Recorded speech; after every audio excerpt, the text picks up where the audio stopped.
Les ambulanciers sont en colère, ils l'ont fait savoir en manifestant aujourd'hui devant la préfecture des Bouches-du-Rhône. Les professionnels du transport sanitaire protestent contre la hausse de la TVA dans leur secteur. Pour en parler, nous accueillons sur ce plateau Thierry Schifano, le président de la Fédération des transports sanitaires. Bonsoir. Bonsoir. Alors petite précision, tout d'abord, vous n'étiez pas pour ce mouvement de grève aujourd'hui. Tout à fait.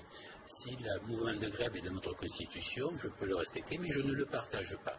Pour quelle raison? Je ne le partage pas car le 18 novembre, nous avons passé un protocole d'accord avec la Caisse d'assurance maladie, avec M. Van Rockeghem, sur lequel la problématique de la TVA a été abordée et solutionnée. Alors on va y venir à cette problématique, on va passer ensuite sur ce protocole d'accord. Mais tout d'abord, à la base, il y a cette TVA qui augmente.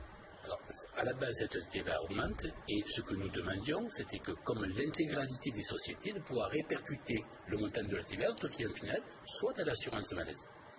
Ce qui était important aussi, c'est de voir que l'économie de nos entreprises ne nous permettait pas de l'absorber sans pouvoir le reverser, le répercuter à l'assurance maladie. Cet échange a eu lieu, a été reconnu.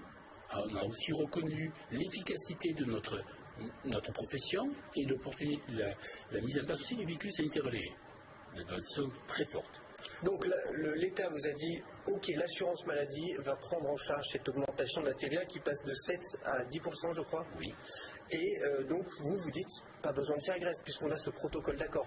Je dis pas besoin de faire grève. Pourquoi? Parce que le 18 novembre, M. Van Rockeghem l'a dit, nous l'avons signé, les 4 fédérations l'ont signé.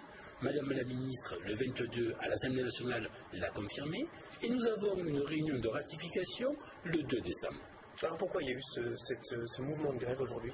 Je pense que ce mouvement de grève amène quand même une inquiétude générale de la profession, sur lequel nous devons retrouver un nouveau modèle économique, car effectivement, nous ne pouvons pas continuer dans l'état où nous sommes. Les ambulanciers, certains affirment qu'il y a 13 000 emplois menacés. Alors, bien plus que cela, puisque aujourd'hui, notre profession, c'est quoi? C'est 5 800 entreprises, c'est 58 000 salariés, 14 000 sont affectés au transport sanitaire assis.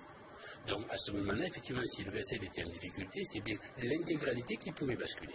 Aujourd'hui, je suis rassuré, car les engagements de l'État et de la Caisse d'assurance maladie sont solvables, et on continuera dans cette voie-là.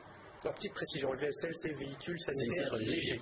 Et le transport sanitaire, donc, c'est un secteur qui souffre en ce moment. C'est un secteur qui souffre comme l'intégralité des entreprises d'aujourd'hui. Par contre, effectivement, si nous changeons notre modèle économique et si nous allons dans des voies d'optimisation, nous serons capables d'être là demain et avoir une belle croissance dans les années à venir. Les taxis aussi sont un problème, la concurrence des taxis? Mais écoutez, tout est un problème. On parle du taxi, mais aujourd'hui, quelle est la profession qui n'a pas de concurrence? Les taxis eux-mêmes ont des concurrents avec les taxis motos ou avec les VTC. Effectivement, je crois que c'est le jeu du commerce qui est fait comme ça, et je crois que la concurrence n'est pas trop bonne. Merci Thierry Schifano. Je rappelle que vous êtes le président de la Fédération des transports sanitaires. Je vous remercie d'avoir répondu à nos questions. Merci à vous. Et merci.